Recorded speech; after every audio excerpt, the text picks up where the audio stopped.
What's up? What's up? What's up, everybody? Hey, Chris Record here, and welcome back to another episode of the 90-Day Challenge. And today I've got a special guest with me, Kenny Klein. And today's topic is going to be Shopify SEO, search engine optimization for your Shopify store. And before we dive into it, because I know we got a lot to share over the next 30 or 45 minutes, people may not know who you are. So let's take a second for everybody watching, introduce yourself, and a little bit about your background when it comes to search engine optimization and your agency and what you're doing. So you guys, welcome. I introduce you to Kenny Klein. What's up, everybody? Glad to be here. I'm coming here today from Brooklyn, New York. Really glad to hang out with Chris and the Tech Academics team. What I do is really 100% SEO focused. I do all the other, Facebook marketing, the branding, all of that.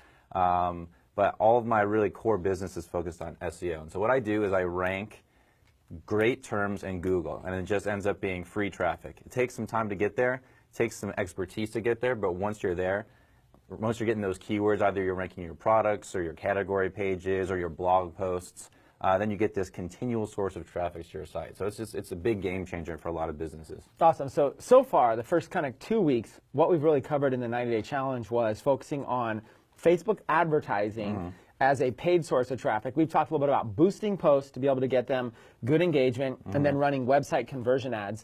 We generally are running $5 a day ads, so they're very inexpensive, $5 a day, trying to get purchase conversions, trying to get people to buy products.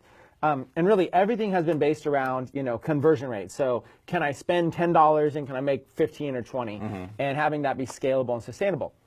What you teach is really cool for everybody, I think, now, which is how to prepare their Shopify store and their brand and their positioning to get free traffic, they're not paying for, in which case there's like nearly 100% ROI. I mean, once it might cost a little bit of money and especially time, energy, and resources, but once you get a ranking in Google for, let's say, a term, one of your products or something like that, you're getting daily free traffic. And if that traffic converts, you might be getting sales of your product every single day for free. Yeah. At no cost. Yeah. So let's talk a little bit about the benefit of free traffic, and if we show people how to start setting this up, do they see results today? Do they see results tomorrow? Is it short term, long term? Tell us a little bit about free traffic and how it works. So the thing about free traffic is you want to start once you have your store. So you have that store, it's making some money, or you're really focused on it. You want to start setting it up today, and you want to be consistent in your effort. But it's not a 8 hours a day sort of thing. It's 20 minutes a day, 10 minutes a day. Be consistent, because you don't get the results day one. You're setting yourself up for 6 months, 12 month success. So it's not what you want to hear. What's great is you pair it with an e-commerce store where you're making money right away from your Facebook ads, from other things that you're doing. If you do this along with that, and then 6 months from now you start to really rank for some terms, not only are your margins are just going to increase, your store's going to increase, you're just getting all this free traffic, but you have a business that you can really rely on and start launching even more and more products and ranking those more easily. So it's kind of like, be consistent with your effort, start early, but wait for the results. Exactly. Now, in this 90-day challenge, what we have is basically 3 milestones for people to hit. So during 90 days, everybody that hits $100 in sales with their store is part of Group 1. Everybody that hits over $1,000 in sales is part of Group 2. Everybody hits over $10,000 in sales is part of Group 3. So everybody's kind of going for those big sales. So the main focus is on immediate sales here in the 90-day challenge. But I felt that it was very valuable to bring you out, because what they could be doing right now is preparing their Shopify store to be able to get recurring revenue, free traffic, free revenue, but it might take months. They may not start to see the actual results of SEO during the 90-day challenge, but 6 months from now, if they position it right, they might start doing it. And there's something called aging. In the SEO world, if you have like a domain name, it's better if a domain name is aged. It's better if things are aged. If you just start something brand new, Google has no track record of it. But if you have basically like a good, well-established brand that's been going for like a year or 2 years or whatever it is, Google starts to see you a little bit more as an authority and starts to rank you better. So you have to look at your Shopify store as a baby store that is just, you've got a brand new domain name, you've got brand new products in there, brand new pages. You've got to turn it into an authority. You've got to let Google know, hey, We are an established store. We are an authority. We are, we're popular. And the way you do this is, number one, time, aging. It's going to take time. So what I see a lot of people make a mistake of early on is they don't see a lot of sales from their Shopify store, and they look at the monthly fee, and they cancel their Shopify store. They cancel their monthly fee. I see it all the time. I'll be going through search results. In fact, live the other day, I was going through and I said, oh, look, here's a Shopify store ranking #1 for this term. I clicked on it, and the store was canceled. And I just look at that and go, man, if they wouldn't have canceled that store, it probably took 6 months for them to get that #1 listing. But then once they got it, that reels in traffic ongoing. But they canceled their store. Right. How important is it for people to keep their monthly payment going, age their store, so that these results kick in later? It's incredibly important. I mean, very least give yourself the option. It's $29 a month, something like that. I would keep that, all year long. If you come back to it a year later, it's just going to be easier and easier from an SEO perspective to make it a success. So I would say just stick with it, even if you're not working on the store day to day. Even if life gets busy or you don't have time. If you know you're coming back to it, you need to keep that store active, because it'll make your results a lot more easier if you're working with a 6-month-old site even. Okay, so keep your site active. One of the biggest things you can do is keep your site active. Do not let your plan cancel. Now, not only if your site's active, if it's aged, if you've been building some SEO for it and you've been building some traffic to it, somebody might come along and buy it as well. So you want to keep your site active. Investors are going to look and see the age of your site. So a lot of people think, oh, I'm not getting sales right away, but you're still building authority. You're still building a site. So what are some basic high level, let's imagine people are beginners, okay? What are some high level ideas for what they can do to build authority with their store? What are some things they can do? Anything that comes to mind, plus anything SEO related. And I know obvious things would be like links and credibility and stuff like that. What are some general beginner tips you give to people for their store to be able to build that authority? So there's two big things when it comes to SEO, two big sections. One is what you do on your site. The other is what you do off of your site. So on site is where you should definitely start. You need to start doing that day one. And this is just getting the content on your site to be optimized. So it's just putting the right title tags in, putting your images with the right labels for all of your products. Even looking and making your products really specific. So if you have certain colors, making sure that all of that's set up so you can show up for, this product red, this product blue, all of that sort of stuff. Getting all of your site optimized that way is very important for day one. Other thing I would do is you want to start using that blog. I know you talked about blogging in some of the other videos as well. Very, very important for you to really start with your blog and start early. You don't have to do it, you don't need 3 blog posts a day, but get it right, regularly posting on there. Make it very relevant to your topic, to your niche. Make it some unique content that's high quality. It doesn't have to be it's not the New York Times, but make it a good quality article, and that alone is going to start generating some authority for the site. The other big side of it is links. So if you can go links and even go to your friends, ask for your blogs. If you're in local scene, you can get local links from other businesses or relevant businesses. And we're going to show you a strategy today where you can go out to people in your relevant niche and ask them and really incent them to link back to your site, because links are what really drive a lot of SEO once you have the on-site set up. And what you said, when you have investors looking at your site, that's one thing they're going to really look at. If you have a lot of links coming into your site, they know you're legit, they know you're for real, and they're going to put a big premium on that for sure. Awesome. So if you're taking notes right now, you should be looking at on-page SEO and off-page SEO. And what you should do is probably on your notes, put a line down the middle of the page on the left, put on-page SEO, and the right, put off-page SEO. And like Kenny said, immediately, today, start with on-page SEO. It's in your control.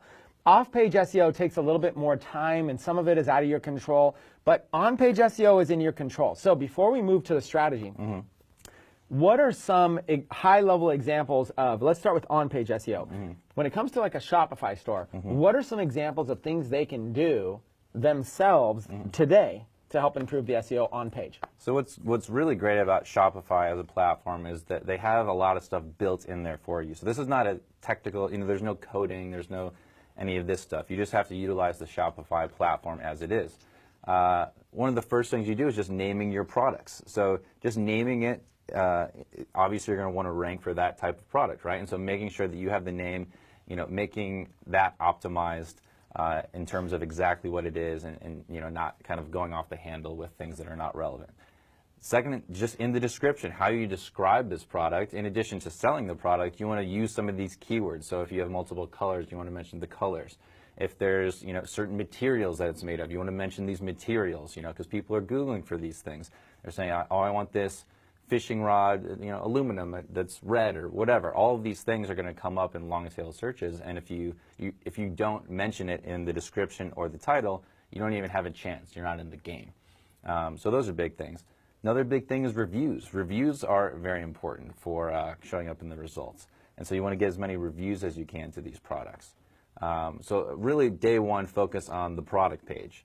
Day two, go one level up and start creating collections. So what type of products do you have, and who are they for? Those are the two big questions I ask. So if you have a collection of fishing rods, are these for a certain type of fishing, or are they for a certain type of geography, or all of this? Start making collections and naming the collection that way, and then pulling the products in. So you have 5 products for this group, 5 products for that group. These are really going to help fuel a lot of SEO opportunity on your site. Got it. So product pages, individual product pages, you have the product title, you have the product description, you have elements on the page itself, all the text that you have on the page, all of that. So you have all this on-page SEO. And then you also have collection. So once you go to product level, then you move over to the collection level, the organization of those products. That's another page in itself. That might be, like you said, instead of saying fishing poles or fishing bait, you might ask yourself, instead of one collection called fishing bait, you might want to go in and say, okay, is this certain type of bait or hooks or whatever it is good for a certain type of fish, bass fishing, for example, or whatever it might be, freshwater fishing, or a certain type of fish. As you start to use more keywords in your collections and more keywords in the titles of your individual pages, that is a great way to begin ranking for those individual pages. Like you said, also reviews. So outside of the title and description for things, there's also user-generated content where you can actually have comments available on your pages, or reviews, or anything where somebody else is providing content and information. Now, each individual page is like a sales page. So first and foremost, your individual product page, goal number 1, treat it like a sales page. That's goal number 1. Goal number 2 is the SEO benefits. So you're not going to like stuff a bunch of keywords in there just to try to rank. You're not going to say suddenly, you're like, oh, okay, so if I'm selling these shoes, I'm going to say orange Hurley tennis shoes, yellow laces, running, jogging, hiking, camping shoes, discount, best wholesale price. Right? You might go, okay, I'm going to name them that because that is all the things people will be searching for. No. What you're going to do is you're going to choose a title that describes these in the best way to sell them, but yet also incorporates keywords that they might be looking for. So I'm not just going to call them tennis shoes, right? Because tennis shoes doesn't really sell them well, and you're not going to rank for tennis shoes, okay? So you're looking to describe your product in a way that it's clean and yet has keywords that people might be searching for. So an example is, what are they using these tennis shoes for? What are these tennis shoes best for? Are these tennis shoes best for hiking or running or basketball? You don't have to make them good for all of them. You don't have to say perfect for hiking, running, basketball, whatever. But you could call these basketball shoes, and already you're starting to narrow yourself in the competition. So people looking for shoes, let's say there was 10 million searches for shoes. Then there might be only 2 million of those searches for basketball shoes. Then you go a little bit further, how many of those searches are for orange basketball shoes? Maybe only 100,000. Well, as you get less and less and less, each word you add is less and less and less competition for that keyword. Next thing you know, you have orange basketball shoes. Okay, you're getting more narrow. But you can probably add 1 or 2 more keywords to that that actually maybe say something about the material or something about the feature of your shoes. So maybe these shoes glow in the dark. Okay? Orange glow in the dark basketball shoes. Now, you've got a nice product title that explains what they are, and you have good keywords that people might be searching for. That's the concept. Goal number 1, each product is a sales page. Goal number 2, go through and ask yourself, is my title something people might be searching for? In the description, do I mention these benefits? Like you said, the material it's made out of, what types of use are people using these shoes for, and if they are good for multiple use, let's say people are hiking with these shoes and stuff like that, you would put that in the description. You know, these shoes are very popular as hiking shoes, camping shoes, basketball shoes, whatever. You might put some of those in the description. Don't ever get carried away. Don't stuff your page full of keywords. Find an artistic way to be able to write your ad copy with keywords in there that people might be searching for. So, first of all, feel free to disagree with anything I'm saying because you are more of an SEO expert. 100% agree. 100% agree. So what are some more elements? So if I'm on my product page for Shopify, there's something called short tail keywords and long tail keywords. I kind of gave an example of that. Tennis shoes versus orange glow-in-the-dark basketball shoes. Right. Can you explain a little bit about the difference of those and what you tend to favor and any tips you'd have for people in writing product descriptions for SEO? Yeah, definitely. Well, it really depends on the stage that you're at. And so if you're at day one, you want to start with a long tail keyword because like Chris just really well demonstrated, there's less competition. So how many stores are out there with this exact type of shoe that you just described? A lot fewer than the people that have orange basketball shoes, right? So you're up against a lot fewer sites when you go up against, when you're more specific with your products. So I would say if you're starting out, make all of your products really, really specific. As specific as you can. Make it, you know, don't make it 20 words long. But everything that's relevant, everything that really sets it apart, put it in there. The big thing is to really, you know, be authentic to the product because you want to rank for the things that you're actually selling, of course. So don't just stuff it with every old thing. Don't put green, blue, you know, yellow in there. Don't put, you know, running shoes if it's not a running shoe. You have to be true to what you're ranking for. You don't want just random traffic, but go as long tail as possible at the beginning. And what's great about going long tail is you can have multiple products going after different long tail keywords. That's what's great about Shopify e-commerce. But even those pages that are really specific, they still have a chance to rank for all of those shorter tail keywords within it. So you can still rank for orange basketball shoes, even if it's orange glow-in-the-dark basketball shoes. You're still in the game for that. And so over time, you'll start to see signs of success. And once you start to rank for just orange basketball shoes, maybe then you launch a new product or you know, adjust the title tag at that point. But start long.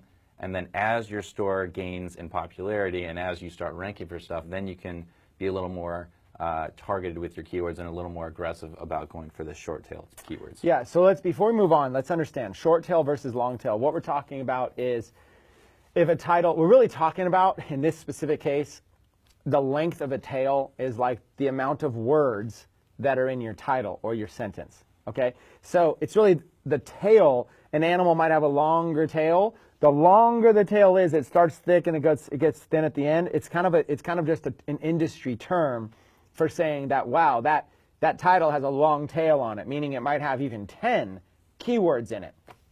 The idea is keyword combinations. So let's say that I have a title that's called tennis shoes. I have a 2 keyword combination. There's 3 things that can happen there. Maybe I can show up for the word tennis. Okay, let's say tennis shoes. Maybe I can show up for the word tennis. Maybe I can show up for the word shoes. Or maybe I can show up for the word tennis shoes. There's 3 combinations. If you have a 2-word sentence, there's 3 combinations that could be made out of that. But the reality is, how difficult would it be to show up in the top 10 for the word tennis and the word shoes? Every site in the world is already doing that. So you want to have a longer term. You notice even a word with a sentence with 2 words gives you 3 combinations. The word 1 or word 2 or word 1 and 2. Now imagine it starts multiplying exponentially. As soon as you add a 3rd word in there, let's say cheap tennis shoes. Now you could rank for cheap tennis shoes, or you could rank for cheap shoes, or cheap tennis, or shoes, or cheap, or you said there's multiple combinations. By adding 1 more word, you're exponentially increasing the combinations. So as soon as you have like 10 words, you have, you know, 1,000 combinations that could be happening out of that. So when you have a long tail keyword sentence, you're getting less traffic overall, but you're getting less traffic on 1,000 different combinations. So it's actually better. You got less competition. Less people are going to be searching for orange glow-in-the-dark basketball shoes, but you have a better chance at ranking for it because you have less competition. And orange glow-in-the-dark basketball shoes, maybe somebody searches for it without the word orange. You still have a chance for ranking for glow-in-the-dark basketball shoes. Or maybe somebody's not looking for basketball shoes, they're just looking for glow-in-the-dark shoes. You still have a chance to rank for glow-in-the-dark shoes. Because if your title says orange, glow-in-the-dark basketball shoes, you still have a chance of coming up for a combination of those words. That's why you want to start with long-tailed keywords. And it's important to have it make sense because, again, goal number one is to sell the product on your page. You're driving Facebook traffic there. You don't want to stuff it with keywords. It'll hurt your conversions. So you have to put on your business hat and say, how can I make a product title that is clean yet has keywords?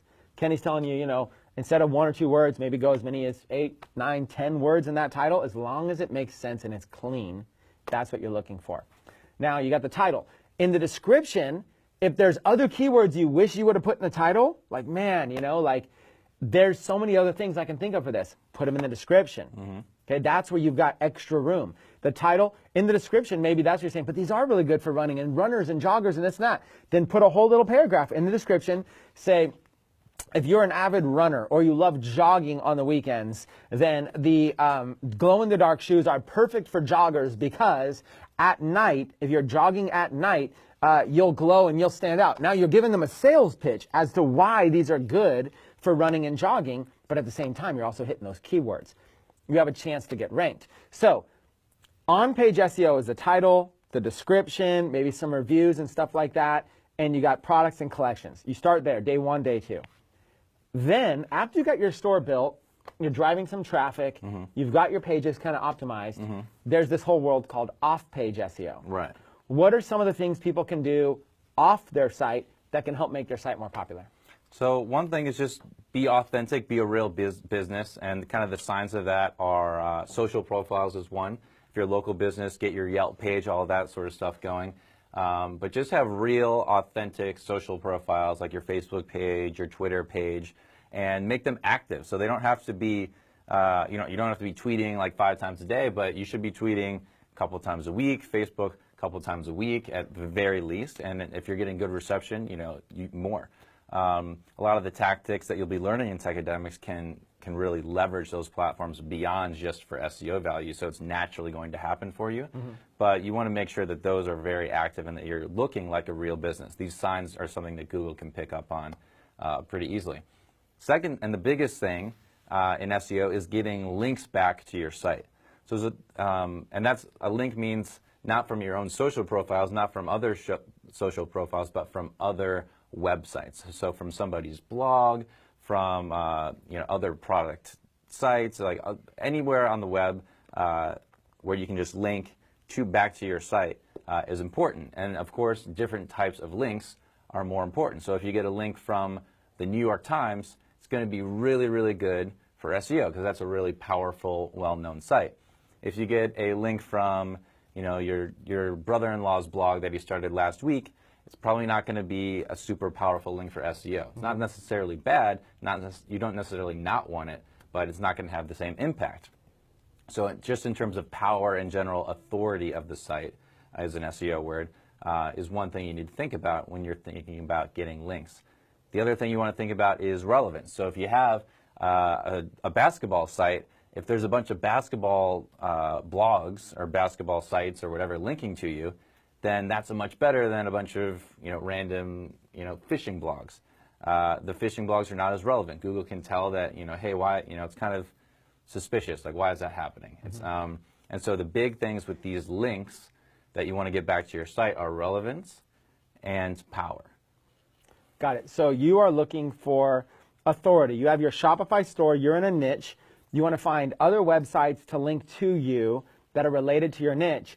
And then you don't just want any old website to link to you. The stronger those websites are, Google is looking at popularity. They're going, wow, your site, your store is all about basketball products, and here are these popular basketball sites linking to you. Therefore, your store must be popular. Otherwise, why would these popular sites be linking to you? So if your store is popular, we're going to give it a better weight when we figure out how to rank sites in Google. We're going to look at your site and we're going to rank it better. And that's how Google works. It works on this popularity and authority. Google has to present the best search results possible to people that are searching. People are relying on Google to serve them good results. They have to figure out a way to figure out if one site should be featured over another. So they look at this popularity, they look at these links, they look at how your site is optimized, they look at all of this, and it all plays a factor. Now, I know that you actually brought your computer here and that you've got some examples that you could show. Our audience would love to see like an example case study. I'm looking at this one right here, a fitness one in the health and fitness industry. I'd love if we could just move to the laptop and maybe show them a case study before we wrap up for the day. Let's do it. I would Okay. love, and keep in mind, this one, it's easy to execute, but a pretty advanced strategy. So that's why I think it's a great one to start with. Okay. Very powerful. Let's dive into it. So if we're on the screen here, this is an example blog, and this really was just a blog. He started it less than a year ago. It's called Man vs. Weight, obviously about weightlifting and all of that stuff. What's cool about this site, it's not super fancy site. It's probably just a WordPress site. He's selling a bunch of digital products and stuff, but he's ranking for some really, really competitive terms, and you can see he's getting hundreds of thousands of visitors to his site. And I suspect the number is a lot larger than that at this point. It might be a bit dated based on what I'm seeing. I noticed he ranked specifically for the word calisthenics. So this is kind of no-name blogger. 1 year later, ranking for one of the most competitive terms in weightlifting. He's Which is this coming term out, right here. which is calisthenics. You see he's mentioning it there. All over the site, you'll see it's all about calisthenics. And then naturally, he gets their email address. He sells them calisthenics guide, and a lot of other products related to calisthenics. So he's got what I imagine to be a really great business here. So one, he's got great content on the site. He did a good job with the content. But two, he's got a really good strategy that I think is perfect for Techademic members to get links, both powerful and relevant links to his site. And what it really boils down to is emailing somebody. You just find somebody in your niche that you like, that's relevant. So how do you do that? There's no secret sauce here, but we can just do, calisthenics, even like blogs. So you type in your niche, your keyword, you type in your niche keyword, whatever, and you search for blogs in your niche. So his niche is, his keyword he's going after is calisthenics. Right. Which is for those of you that don't know that term, it's like a term having to do with working out. It's like kind of like a type of a fitness regime, if you will. Right. So he's basically looking for blogs that talk about this because he wants to rank for that word. So if these other blogs link back to him, that'll increase his chance of getting ranked. Exactly. So, and you can see all of these results. They're kind of like, mid-sized blogs, some of them really specific to calisthenics, some of them kind of general sites about weightlifting or even things outside of that. But it's kind of what shows up. And you have, 10 results on a page, 100 results just right here. And this is just for that keyword. And so you can be a little creative in what you type into Google and find these other sites. And let's talk about this right here. You typed in the word calisthenics, but this is an example of a long tail keyword search here. This is a perfect example. We were talking about this before. They have the word calisthenics, but then they also have the word progressive, which is another description. It's a style. They have the word certification, manual, and PDF. So if somebody's looking for a progressive calisthenics PDF, then they'll have it. Okay? Hold on one second. We're getting an alert real quick. We're good? Okay. Progressive calisthenics PDF, progressive calisthenics manual, progressive calisthenics certification. Any one of those might work. Or maybe take the word progressive out. Calisthenics PDF, calisthenics manual, calisthenics certification. So they found a way to be able to, this is an example title that if you have this as the title of, let's say you were selling a PDF or whatever, this is a good title. Great title. Long tail keyword. And it's clearly much easier to rank for than the word calisthenics. And hey, great. They're looking to, maybe someone's looking for a free PDF, but a lot of them, I'm sure, would pay money for that. So, you have a little, download button, or you have for an email exchange, or you have something for sale there. You're going to see a pretty high conversion rate, I'd imagine, because there's so much search intent around that keyword. Sure. Okay, so let's go back to the strategy. So this person maybe has a calisthenics blog. So so all these sites are somebody, you would love a link from a school of calisthenics, right? Very relevant. Looks like a pretty legit site if we click on it.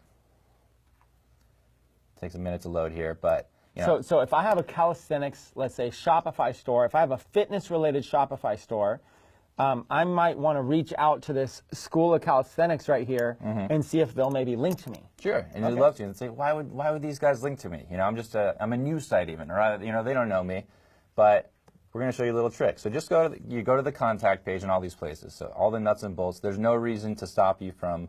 Look, here's the email right there, reception. All right, take that email, put it in your email, and the question is, what do you say to them? So you found a site you would like to be ranked on. And now you can copy their email and you could reach out to them and say, hey, I would love, let's see. Let's see if we can zoom in here. Yeah, let's zoom in on this and let's show this actual screen here. There we go. All right, so this is an example of what you could say. So I love this email for a few reasons. One, hey there, Steve here, the main editor at Man vs. Weight, right? So personal start. It's not just a canned email, right? Even though it is.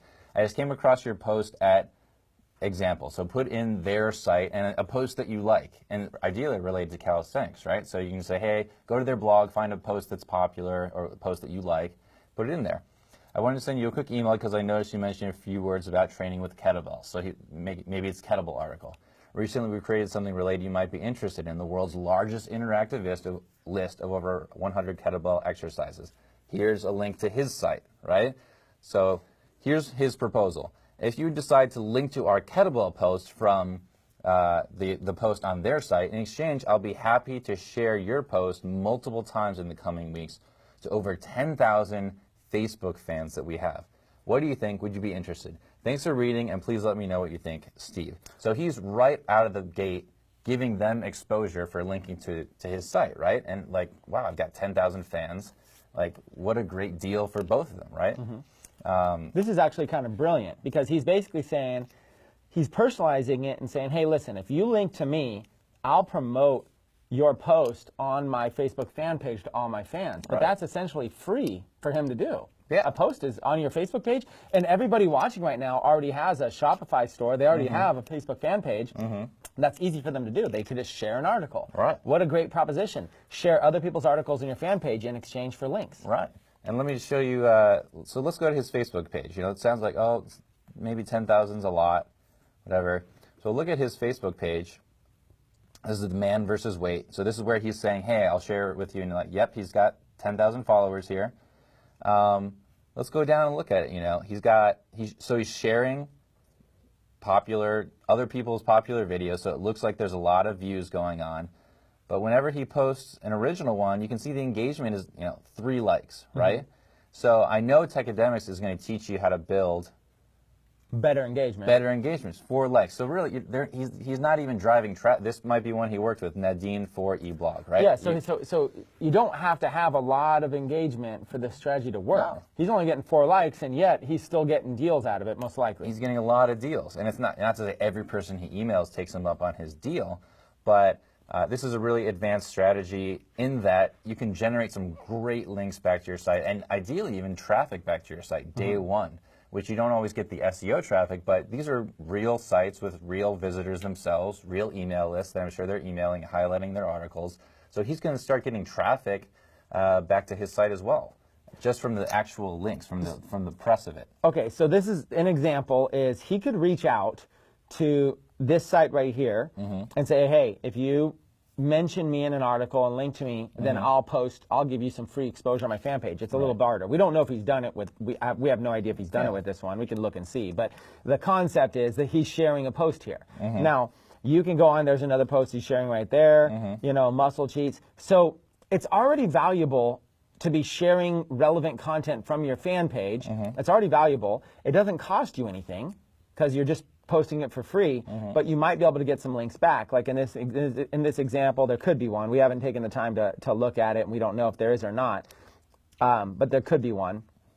Related products, it might take us a second to even figure it out. Who knows if these things are links. If you'd like to learn more about increasing your flexibility. There it is. That's a link to his site. And look at that. If you'd like to learn more about increasing your flexibility, right there. See how that's a link? Look, it links back to Man vs. Weight. There it is. So we just randomly kind of stumbled across that. As you see, what we did is we went to his page, and you see here, he's promoting this person's blog, In exchange, that person wrote an article and linked to him. So you're able to reach out to so many people and be able to get this kind of free exposure. I mean, he just at some point probably reached out to this person. Maybe they showed up, in calisthenics blog or whatever. Right.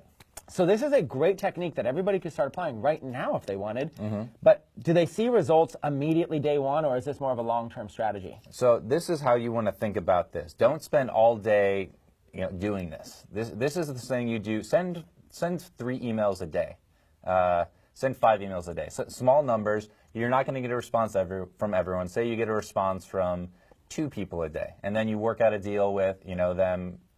1 out of 20 emails that you send. So over time, you're going to get maybe 1 link a week. So this individual link from this one blog that we just showed, that's not going to rank you for anything. It's a good link, but you can't just rank with 1 link usually. But if you start getting 1 link a week, one link a week, 1 link every 2 weeks using this strategy, over the period of 4, 5, 6 months, you're going to be surprised at how successful your rank is. It's going to come out of nowhere if you do this sort of strategy. So just be consistent with it. It takes a few minutes a day to really send it out, and then you have to converse with them a little bit. So it takes a little bit of time, but you're not going to see those results right away. But I guarantee you, if you are consistent with this strategy, like he has been, he's less than a year, but I'm sure he's sending these emails every day a little bit, then you're going to see some really powerful results with your site. Awesome. So let's wrap up today's episode on that note. So what we did was we talked about SEO, on-page SEO, off-page SEO.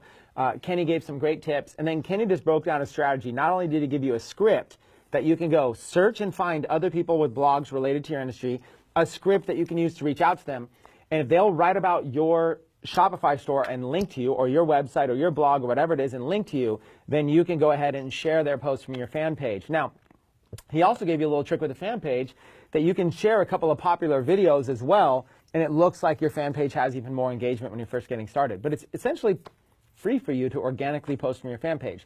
What a great win-win proposition. And the most important thing you said is that it's daily, consistent actions over time that pay off. If you do this once or twice, you probably don't see many results. But if you can stick to it, even if it doesn't happen for a year from now, one day Google will have like an update. And next thing you know, your site, your store, that maybe you haven't been getting a lot of sales from, just suddenly boosts their search engines. And you're going to hear stories in the group all the time of people that are going, oh my God, I'm not even advertising and I'm making sales right now.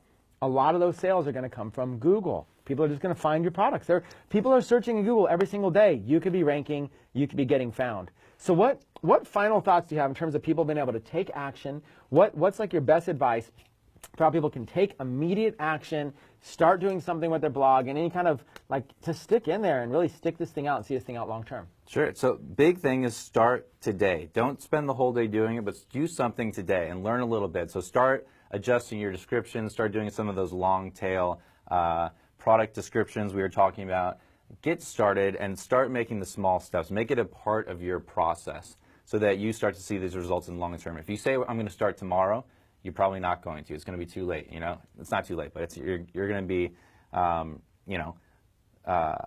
procrastinating. Yeah. You want to start moving right now and waiting for the results later on, which is not the best sales pitch. SEO is not a great sales pitch until you get the results, and then there's nothing better. It's that free traffic. It's that guaranteed source of income. You can have the worst converting product page, the ugliest photos, and if you're getting free traffic to it, you're going to sell something. It's like 1 out of every whatever. And Chris can teach you how to do the rest of it and be the best, and so you don't have the worst converting page ever. Yeah, and the reason I wanted to introduce SEO now is because it's one of those little daily actions that you're going to want to do now, and if you just wait 3 to 6 months, you're going to wish you would have done it early on. So here's your homework assignment. Look at your product titles. Do they have keywords in them that you're looking to rank for? Look at your descriptions. Do they have keywords in there or things you're looking to rank for? And look at your collections. Are your collections named something well? Start with that. Kenny gave you a day 1, day 2 thing you can do right now. Then work on a plan, maybe something like this, maybe something similar, where you're setting up your social media profiles and giving yourself a brand and bartering with people. Hey, I'll promote your article from my page if you're willing to add me into your article. You can find an existing article. Another great little tip I'll give you is that sometimes when you're going through and researching other sites, people will have like top 10 lists or something, maybe top 10 martial arts stretching sites or whatever. They might be linking to 10 people. If you click through, maybe one of those links is broken. If you ever come across a list and one of the links is broken, what a great opportunity to contact them and say, hey, I noticed link number 7 is broken in your top 10 list. You know, I personally have a site that has an article about this exact thing. I'd love it if you would swap out that broken link for my link.